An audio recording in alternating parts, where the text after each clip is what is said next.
नमस्कार. अहो काही 265चा ऊस आहे. 4.5 फुटी सरी आहे बघा. का 5 फुटी आहे? तर अहो काही 4.5 फुटी सरी आहे. काय अशा प्रकारे ऊस आहे. तर काय झालं माहिती आहे का, ह्याला कोंबार भरपूर आलेलं बघा. जवळजवळ 5, 7, 8. बघा इथं कोंबार तुम्हाला दाखवतो. 1, 2, 3, 4, 5, 6, 7, 8 कोंबार आहेत बघा. 8 ही तुम्ही व्हिडिओमध्ये बघू शकता. आता सध्या कांड्यावर बघा तुम्हाला दाखवतो. फक्त 5 महिन्याचा ऊस आहे बघा. ही 4 कांड्या ऊस आहे बा. 4, 3, 4 कांड्या ऊस आहे बघा. हे अशा प्रकारे 1, 2, 3. तर ही ऊस बांधायचा आहे. आता ती ऊस बांधायचा म्हणल्यावर त्याला खत टाकावं लागतो ना.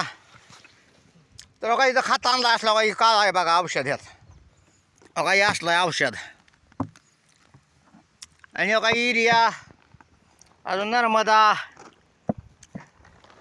अजून मला ती सुपर, ती अशी पोती आणलेली बघा.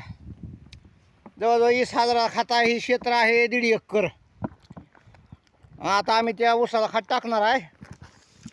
आणि काही अशा प्रकारे काही बादली बी दिली बा दुकानदाराने. काही नाव आहे. तर काय होतंय, हे जरा टाकावं लागतं. ही Prasad max root plus humic acid. तर ही ॲसिडचं काम करतं. केळीला वगैरे सगळ्याला चालतंय आणि ऊसाला तर चालतंयच बघा. हे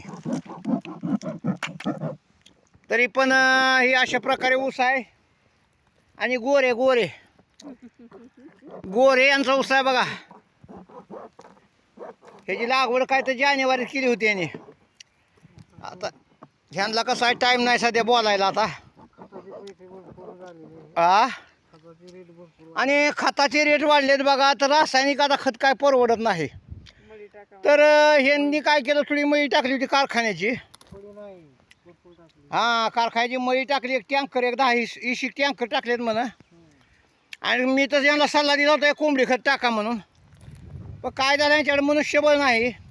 त्यामुळे हे ह्यांनी रासायनिक खत आणलेलं आहे. तरी पण टाकूया, चला असू द्या. कसं होतं आहे, रासायनिक खताला पैसे लागतात. आणि अशा प्रकारे ऊस आहे. तरी पण नमस्कार.